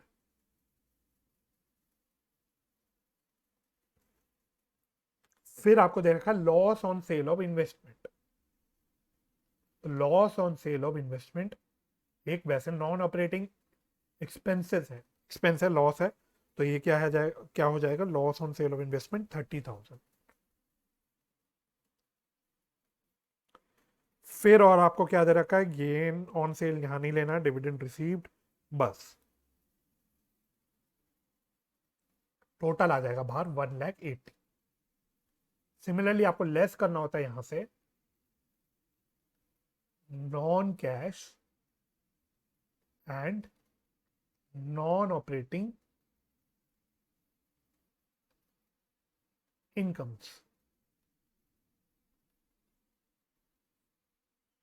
तो नॉन ऑपरेटिंग इनकम में सबसे पहले आपको दे रखा है gain on sale of land, gain on sale of land, ये आपका इन्वेस्टिंग एक्टिविटी का पार्ट है। तो ये हम यहां से माइनस कर देंगे, तो ये कितना है, 90,000। इसके अलावा आपको एक और नॉन ऑपरेटिंग इनकम दे रखी है, डिविडेंड रिसीव्ड, डिविडेंड रिसीव्ड। तो ये कितना आ जाएगा, 20,000, नहीं कितना है, 20,000। बस इतना ही दे रखा है, तो यहां से माइनस में आ जाएगा 1,10,000। चलो फटाफट से निकाल लेते हैं। 935 इसमें ऐड हुआ 180 और माइनस हो गया 1,10,000। ये आ रहा है 10,05,000। This is your operating profit before working capital changes. चलो अब हमें इसमें वर्किंग कैपिटल चेंजेस करनी होती है, लेनी होती है। तो ये तो आपको डायरेक्टली उसने increase decrease current asset current liability ऐसे करके दे रखी है, तो मैं ऐसे ही लिख लेता हूं जैसे उन्होंने दे रखा है। तो इसमें हम ऐड कर लेते हैं, सबसे पहले हमको डिक्रीज इन करंट एसेट और इंक्रीज इन करंट लायबिलिटी लेना होता है। तो डिक्रीज इन करंट एसेट कितना दे रखा है उसने आपको, 40,000। तो उन्होंने ऑर्डर में ही दे रखा है मेरे ख्याल से, है ना। तो डिक्रीज इन करंट एसेट 40,000 दे रखा है और इंक्रीज इन करंट लायबिलिटी 70,000 दे रखा है। इसका भी टोटल आ गया 1,10,000। ठीक है, 1,10,000 बहुत ही रेगुलरली आ रही है फिगर इस क्वेश्चन में।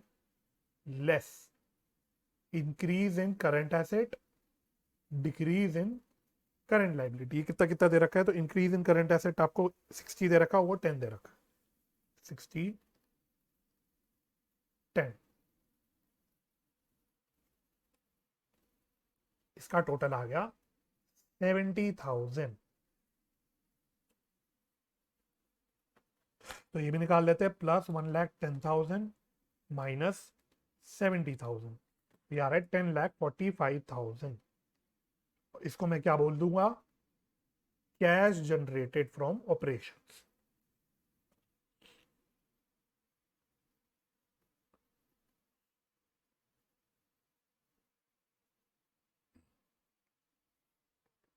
चलो कैश जनरेटेड फ्रॉम ऑपरेशंस आ गया 10,45,000। अब लास्टली इसमें से हमें माइनस करना होता है टैक्स पेड, और ध्यान रखना नेट ऑफ रीफंड। इसमें से हम माइनस करेंगे tax paid net of refund. तो टैक्स पेड आपको बता रखा है 1,20,000, रिफंड बता रखा है 10,000, नेट आपका टैक्स पे हुआ, एक और बार फिगर आ गई 1,10,000। तो ये माइनस करेंगे तो कितना आ जाएगा 9,35,000। ये है मेरा cash flow before extra ordinary items.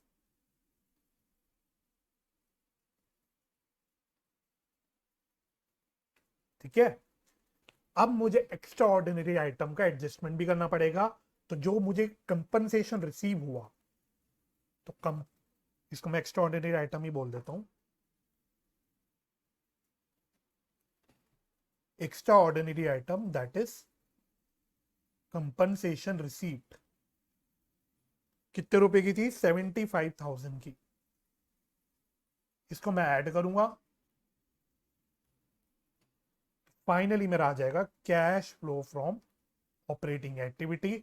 अब आप लोग बोलोगे यार है 10,10,000 वैसे, और आप लोग बोलोगे कि सर कंपनसेशन रिसीव तो आपने लिखवा रखा है कि इन्वेस्टिंग एक्टिविटी का पार्ट होता है, बट वहां मैंने लिखवा है compensation received on fixed asset loss. यहाँ पे उसने कंपनसेशन रिसीव बस बोल रखा था, उसने ये नहीं बोला था कि फिक्स्ड एसेट पे मिला है।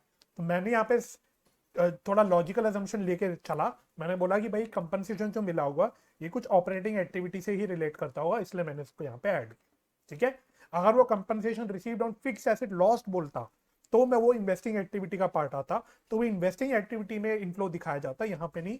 तब यहाँ पे हम कुछ नहीं दिखाते, बट क्योंकि उसने सिर्फ कंपनसेशन रिसीव्ड बोल रखा था तो मैंने इसको मान लिया कि ऑपरेटिंग एक्टिविटी से रिलेट करता हूँ। ठीक है, तो इस प्रकार से हमको ये वाला क्वेश्चन भी सॉल्व करना था। अब अगला क्वेश्चन हमें करना है क्वेश्चन नंबर 20, जो कि है पेज नंबर 5.99 पे। तो मैं आपके सामने क्वेश्चन खोल लेता हूँ, पढ़ लेते हैं एक बार, एक मिनट देना जरा।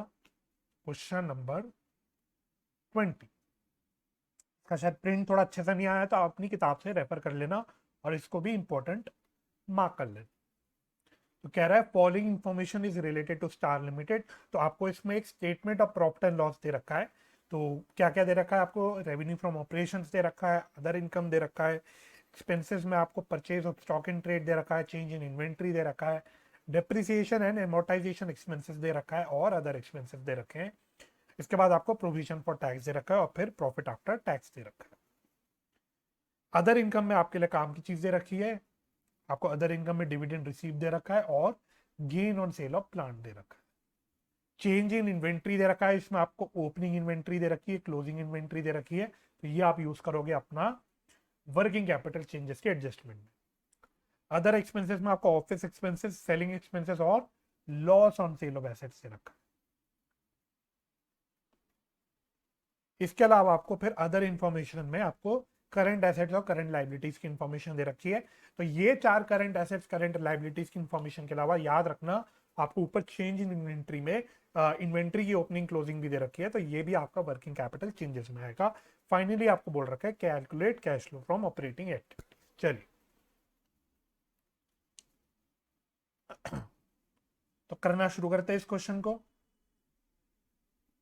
अब इस क्वेश्चन में आपको डायरेक्टली प्रॉफिट आफ्टर टैक्स की information, sorry profit before tax की इंफॉर्मेशन दे रखी है। तो हम क्या करते हैं, डायरेक्टली जो आपके पीएनएल में प्रॉफिट बिफोर टैक्स है वो उठा लेते हैं। ठीक है, तो not net profit before tax and extra ordinary item. ठीक है, मैं डायरेक्टली उठा रहा हूँ पीएनएल से। ये आपको दे रखा है 2,44,000। आप प्रॉफिट आफ्टर टैक्स लेके उसमें प्रोविजन फॉर टैक्स ऐड करके वैसे भी कर सकते हो, कोई दिक्कत नहीं, मैंने डायरेक्टली ले लिया। चलो अब इसमें हम ऐड करते हैं non cash and non operating expenses. तो non cash and non operating expenses में एक तो आपको दे रखा है डेप्रिसिएशन एंड एमोर्टाइजेशन एक्सपेंस। ये कितना आपको दे रखा है 1,85,000। इसके अलावा आपको अदर एक्सपेंसेस में नीचे जाके देखोगे तो दे रखा है loss on sale of asset, ये भी आपका नॉन ऑपरेटिंग एक्सपेंस है, तो loss on sale of asset ये कितना दे रखा है आपको 36,000।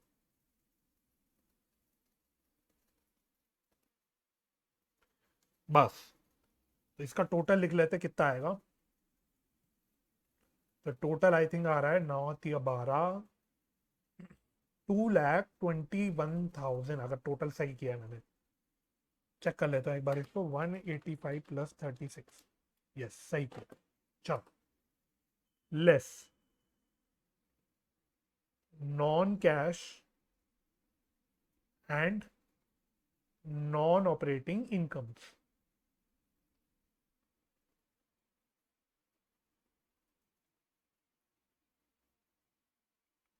इसमें आपको नॉन ऑपरेटिंग इनकम दो दो दे रखी है, एक तो डिविडेंड रिसीव दे रखा है,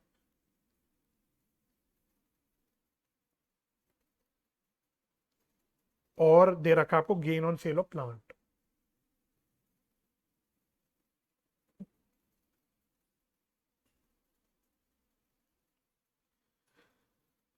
कितना कितना दे रखा है आपको, 5 and 40।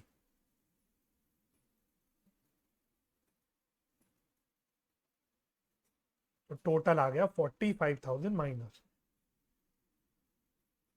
बस, इससे मेरा निकल जाएगा operating profit before working capital changes. निकाल लेते हैं फटाफट से। 2,44,000 प्लस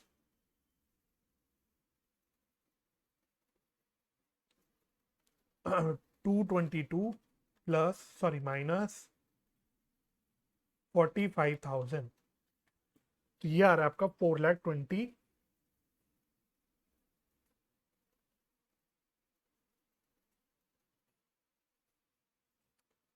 अच्छा, ये 2,21,000 आएगा, सॉरी। अच्छा ठीक तो है। सॉरी, ये आ रहा है 4,20,000। 4,20,000 operating profit before working capital changes. अब इसमें ऐड करते हैं हम लोग decrease in current assets and increase in current liabilities.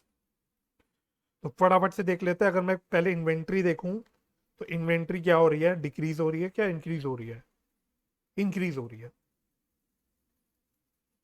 है ना। ओपनिंग 284 है, क्लोजिंग 3 लाख है, तो वो इंक्रीज हो रही है, तो वो यहाँ नहीं आएगी। ट्रेड पेबल्स देखोगे तो ट्रेड पेबल्स 2.5 लाख से बढ़ के हो रहे हैं 2,78,000, तो इंक्रीज हो रहे हैं।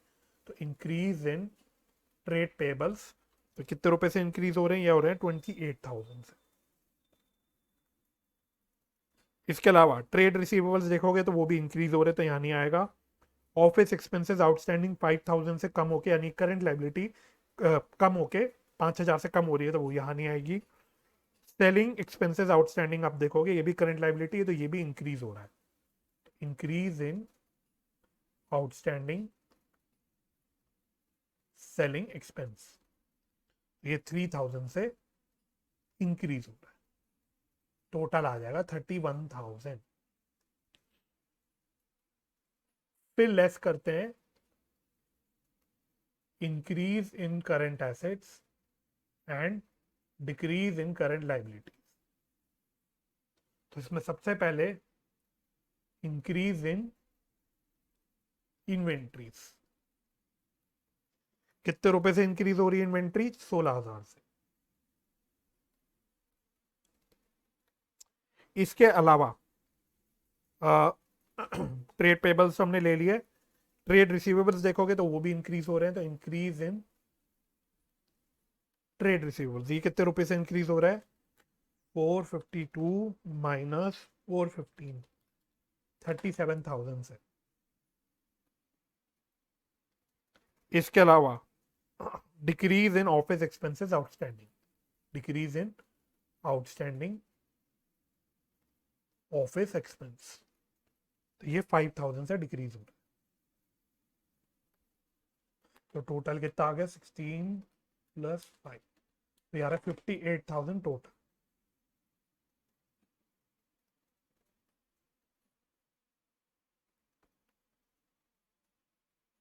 फटाफट से निकालो कैश जनरेटेड फ्रॉम ऑपरेशंस। तो 4,20,000 plus 31 minus 58, 393। This is cash generated from operation. अब इसमें से माइनस होता है टैक्स पेड। अब दिक्कत क्या है इस क्वेश्चन में, इसमें दिक्कत यह है कि प्रोविजन फॉर टैक्स आपको करंट ईयर का दे दिया, पिछले साल का कोई प्रोविजन फॉर टैक्स दिया नहीं। अगर दिया होता तो हम मानते कि पिछले साल का पे हो गया, और अलग से आपको टैक्स पेड की इंफॉर्मेशन भी नहीं दी। तो इसमें हमें क्या ज्यूम करना पड़ेगा कि करंट ईयर का जो प्रोविजन फॉर टैक्स है वही पे हुआ होगा। हालांकि हालांकि कॉन्सेप्चुअली थोड़ा सा गड़बड़ है, मैं 100% तो एग्री नहीं करता, लेकिन क्योंकि इस क्वेश्चन में इंफॉर्मेशन है ही नहीं, तो हमको क्या ज्यूम करना पड़ेगा कि करंट ईयर का ही प्रोविजन फॉर टैक्स है वो हमने पे किया है। तो assumed current year provision for tax paid. ठीक है, मैं दोबारा से कह रहा हूं, कॉन्सेप्चुअली पूरी तरह से सही तो नहीं है, कॉन्सेप्चुअली और प्रैक्टिकली देखूं तो थोड़ा सा गड़बड़ है ये असम्पशन, लेकिन क्योंकि इसमें इंफॉर्मेशन नहीं है तो हमको यही अज्यूम करना पड़ेगा। तो 64,000 का जो प्रोविजन फॉर टैक्स था वो हम मानेंगे कि करेंट ईयर में पे हो गया। बस इस तरह हमारा आ जाएगा cash flow from operating activity. तो इसमें से 64,000 माइनस किया तो आ गया 3,29,000। इस प्रकार से हमें क्वेश्चन करना होता है। ठीक है, चलिए, तो आई होप ये क्वेश्चन भी आप लोगों ने मेरे साथ साथ कर लिया होगा। और आपको अगर मजा आ रहा है ये क्वेश्चंस करने में, अगर आपको मजा आ रहा है मेरे साथ साथ, तो मैं होप करता हूं आपने वीडियो को लाइक भी कर दिया होगा। ठीक है, तो अब हम करेंगे लास्ट क्वेश्चन, आज के लेक्चर का लास्ट क्वेश्चन, और फिर हमारा ये ऑपरेटिंग एक्टिविटी वाला पार्ट पूरी तरह से हो जाएगा। ठीक है, मैंने आपको अच्छे से पूरी तरह सिखा दिया कि cash flow from operating activity कैसे निकाला जाता है। अब एक अच्छा क्वेश्चन कराने जा रहा हूं आपको, जिससे आपकी रिविजन अच्छी हो जाएगी। लास्ट क्वेश्चन मतलब इस टॉपिक का क्वेश्चन नंबर 21, अगला ही क्वेश्चन है, सेम पेज 5.99। तो काफी अच्छा क्वेश्चन है, एक बार मैं आपको पढ़ा देता हूं ये क्वेश्चन। चल,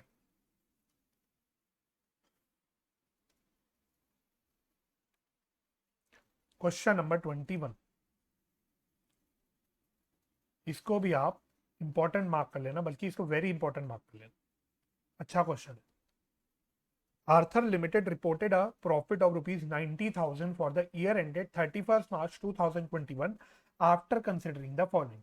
अगेन आपको इसमें नेट प्रॉफिट दे दी 90,000 की, और बोला है this is after considering the following. तो क्या क्या इसमें से कंसिडर कर चुके हैं हम लोग? एक, हम लोग tax provided during the year, यानी करंट ईयर का टैक्स का खर्चा आपको दे दिया, अमोर्टाइजेशन ऑफ गुडविल दे दिया, profit on sale of land दे दिया, राइटिंग ऑफ प्रिलिमिनरी एक्सपेंसेस। तो ये क्या होता है? Writing of preliminary expenses. तो ये मैंने आपको ऑलरेडी लिखवा रखा है, ये एक ऑपरेटिंग एक्टिविटी का पार्ट होता है, लेकिन एक्स्ट्रा ऑर्डिनरी आइटम होता है। इसके अलावा आपको मशीनरी, ये भी अच्छा पॉइंट है, बोलता है machinery costing ₹40,000, accumulated depreciation thereon being 18,000 was sold during the year at a loss of ₹17,000। यानी एक मशीनरी थी जिसकी कॉस्ट थी, कॉस्ट बता रखा है 40,000 का, और इस पर अभी तक का एक्यूमुलेटेड डेप्रिसिएशन बता दिया 18,000 का, और बोलता है ये मशीनरी सेल हुई एट अ लॉस ऑफ ₹17,000। चलो, फिर आपको एक एक्सट्रैक्ट ऑफ बैलेंस शीट दे रखा है, तो इसमें काफी सारी आइटम्स दे रखी हैं, accounts receivable, stock, cash at bank दे रखा है। देखो, आपको कंफ्यूज करने के लिए उसने कैश एट बैंक दे रखा है, लेकिन cash at bank cash and cash equivalent का पार्ट होता है, तो इसको हम लोग वर्किंग कैपिटल चेंजेस में इंक्लूड नहीं करेंगे। फिर अकाउंट्स पेबल, एक्सपेंसेस पेबल दे रखा है, फिर आपको दे रखा है प्रोविजन फॉर टैक्सेशन, फिर आपको देखो इन्वेस्टमेंट दे रखा है short term. Investment short term वाला हो गया, मतलब करंट इन्वेस्टमेंट हो गया, तो this is again a part of cash and cash equivalent. तो ये भी आपका करंट एसेट, करंट लाइबिलिटीज में नहीं आएगा, यानी वर्किंग कैपिटल चेंजेस में नहीं आएगा। तो कैश एट बैंक नहीं आएगा और शॉर्ट टर्म इन्वेस्टमेंट नहीं आएगा। फिर आपको प्लांट एंड मशीनरी की नेट वैल्यू दे रखी है, और फिर आपको लास्टली प्रपोज डिविडेंड दे रखा है। You are required to calculate cash flow from operating activities as per accounting standard 3, show your workings clearly. चलो,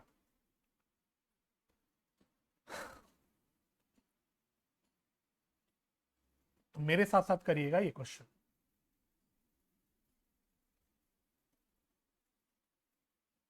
एक मिनट देना।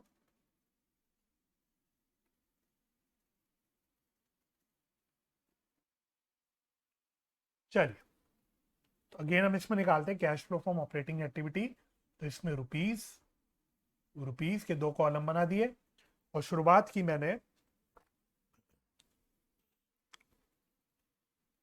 नेट प्रॉफिट जो आपको दे रखा है। तो नेट प्रॉफिट इसने कितना दे रखा है आपको, this is after tax basically. Net profit after tax उसने आपको दे रखा है 90,000। इसमें हम क्या क्या ऐड करेंगे, एक तो प्रोविजन फॉर टैक्स ऐड करेंगे करेंट ईयर का। कितना साल टैक्स का एक्सपेंस कितना है करेंट ईयर का, 3,000। उसके अलावा और क्या दे रखा है आपको, पहले हम प्रपोज डिविडेंड ले लेते हैं, है ना। तो डिविडेंड पेड, तो इसमें बेसिकली हमने प्रपोज डिविडेंड और प्रीवियस ईयर अज्यूम कर लिया, ठीक है। तो ये हमारा कॉन्सेप्ट था जो मैं ऑलरेडी करा चुका था कवर। तो हम पिछले साल का प्रपोज डिविडेंड जो होता है मानते हैं कि करेंट ईयर में पे हुआ है, तो ये है 10,000। इसके अलावा और क्या लेना है आपको, preliminary expenses. Preliminary expenses return of, ये क्या है, ये एक्स्ट्रा ऑर्डिनरी आइटम है, ठीक है, ब्रैकेट में लिख लेता हूँ जैसे एक्स्ट्रा ऑर्डिनरी आइटम। तो एक्स्ट्रा ऑर्डिनरी आइटम भी हम लोग ऐड करते थे, खर्चा है ये, तो हम लोग ऐड करें 2,000। और तो आई डोंट थिंक इसमें कुछ दे रखा है, तो इसका टोटल आ जाएगा 15,000।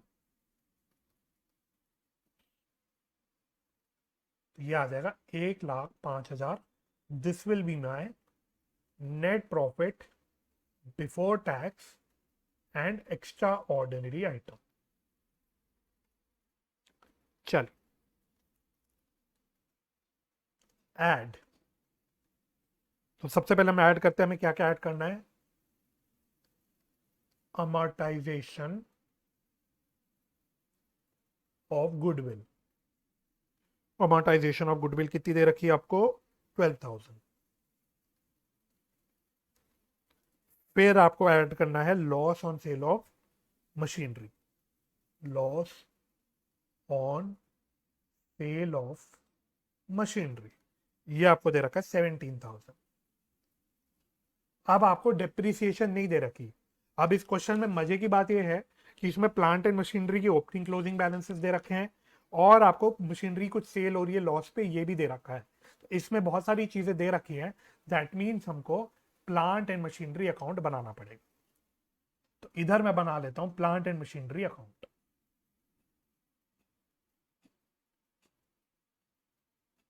Plant and machinery account.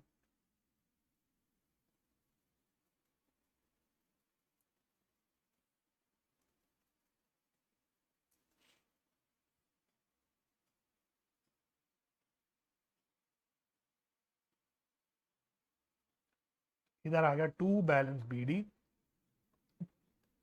Opening balance कितना दे रखा है प्लांट एंड मशीनरी का, 2020 का 1,30,000 है और ये 94 है, तो 1,30,000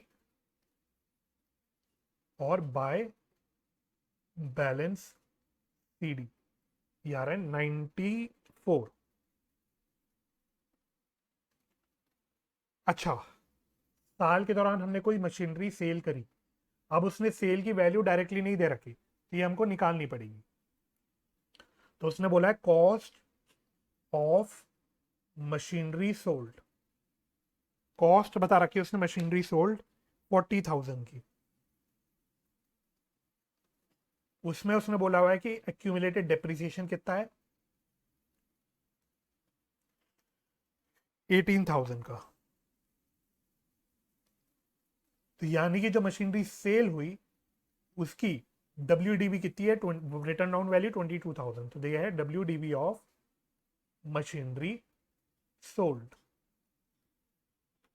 फिर उसने बोला है लॉस, तो less loss on cell, loss उसने बता रखा है 17,000। तो दैट मीन्स हमने कितनी की बेची होगी मशीनरी? 5,000 की सेल वैल्यू। सारी चीजें हम यहां पे डाल देते हैं। तो सेल वैल्यू हमने निकाल दी 5,000। लॉस ऑन सेल हमें बता रखा है क्वेश्चन में,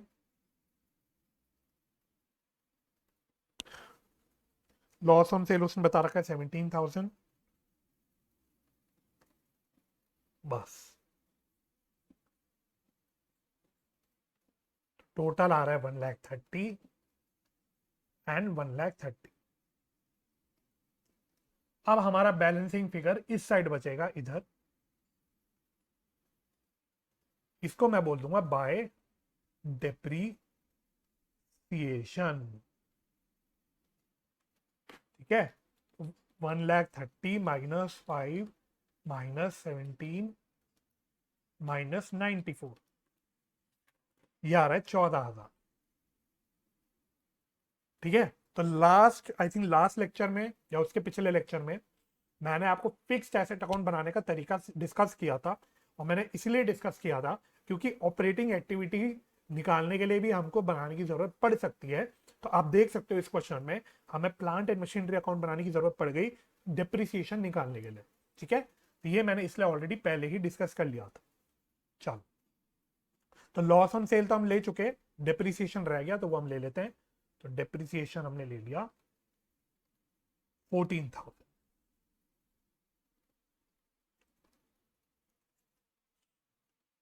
इसका टोटल कर देते हैं, ये आ गया 43,000।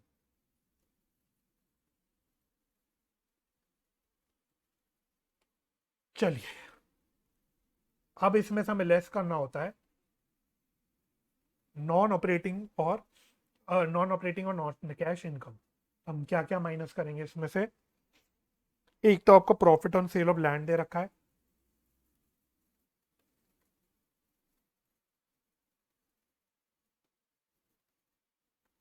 और तो कोई नहीं दे रखा ना, आई थिंक एक ही दे रखा है। Profit on sale of land एक ही दे रखा है, बल्कि इसमें तो कितना है प्रॉफिट? 5,000।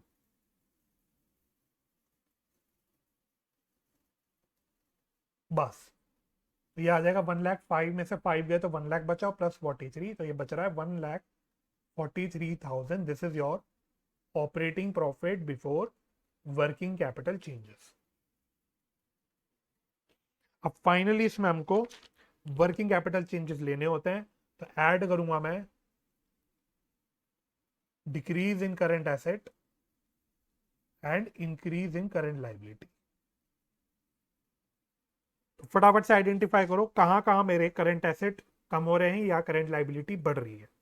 तो अकाउंट्स रिसीवेबल मेरे बढ़ रहे हैं तो नहीं आएगा, स्टॉक मेरा कम हो रहा है तो decrease in stock. Decrease in stock कितने रुपए से कम हो रहा है? 3,000 से। इसके अलावा किधर गया? इसके अलावा expenses payable, sorry cash at bank अगला, तो वो हमें यहाँ नहीं लेना। अकाउंट्स पेबल आपको दे रखा है, अकाउंट्स पेबल 11,000 से कम होकर 9,000 आ रहे हैं तो ये भी नहीं लेना। एक्सपेंसेस पेबल मेरे बढ़ रहे हैं तो ये मुझे लेना है। तो increase in expenses payable, increase in expenses payable, ये कितने रुपए से इंक्रीज हो रहा है? 1,000 से। इसके अलावा शॉर्ट टर्म इन्वेस्टमेंट नहीं ले रहा हूं और बाकी सारी चीजें तो नहीं लेनी। इसका टोटल आ जाएगा 4,000। अब हमें लेस करना होता है increase in current asset and decrease in current liability. तो फटाफट से अकाउंट्स रिसीवेबल बढ़ रहे हैं तो इंक्रीज इन अकाउंट्स रिसीवेबल, ये कितने रुपए से बढ़ रहे हैं? 4,000 से। स्टॉक ले लिया, कैश एट बैंक नहीं लेना, अकाउंट्स पेबल कम हो रहे हैं तो decrease in accounts payable. Accounts payable कितने से कम हो रहे हैं? 2,000 से। फिर एक्सपेंसेस पेबल बढ़ रहे हैं, वो हम ले चुके थे। और तो बस कुछ नहीं है, तो बस ये आ जाएगा माइनस में 6,000। माइनस में 6,000, तो ये आ जाएगा 1,43,000 माइनस 2,000 नेट में, तो 1,41,000। This will be my cash generated from operation. अब मुझे लेस करना होता है इसमें से टैक्स पेड। अब मजे की बात अगेन इसमें ये है कि इसमें प्रोविजन फॉर टैक्स के बैलेंसेस दे रखे हैं और आपको करंट ईयर का टैक्स एक्सपेंस दे रखा है, यानी आपको काफी सारी चीजें दे रखी हैं, तो आपको यहाँ पे प्रोविजन फॉर टैक्स अकाउंट बनाना पड़ेगा। तो हम यहाँ फटाफट से वर्किंग नोट में बना लेते हैं प्रोविजन फॉर टैक्स अकाउंट, जैसे मैंने आपको बनाना ऑलरेडी दिखा रखा है। तो सबसे पहले ओपनिंग क्लोजिंग बैलेंस ले लो, by balance BD to balance CD. तो कितने कितने दे रखे opening closing balance provision for tax के 6 और 4।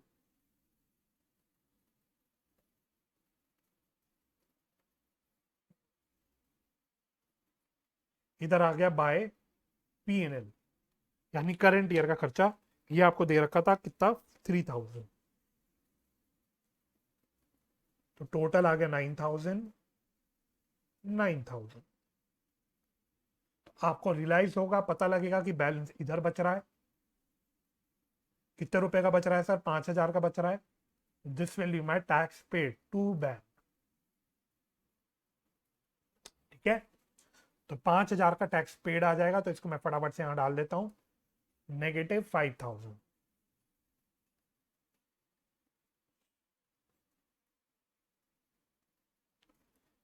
तो ये आ रहा है 1,36,000।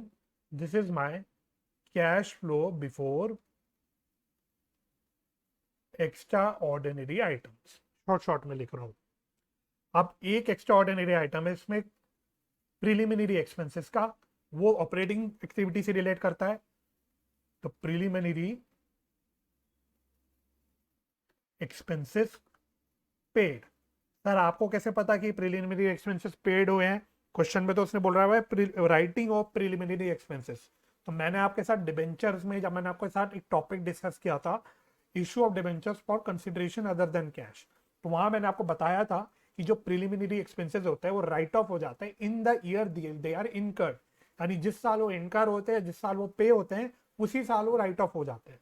तो करंट ईयर में राइट ऑफ हो रहे हैं, यानी करंट ईयर में ये पे भी हुए होंगे, इसलिए मैंने इसको अज्यूम कर लिया कि जो प्रिलिमिनरी एक्सपेंसेस राइट ऑफ हुए हैं वो पे भी हुए होंगे, इसलिए वो कैश का आउटफ्लो हुआ होगा। दैट मीन्स मैं इसको यहाँ पे आउटफ्लो की तरह दिखाऊंगा अंडर एक्स्ट्रा ऑर्डिनरी आइटम। तो this is extra ordinary item. तो कितना है ये? 2,000।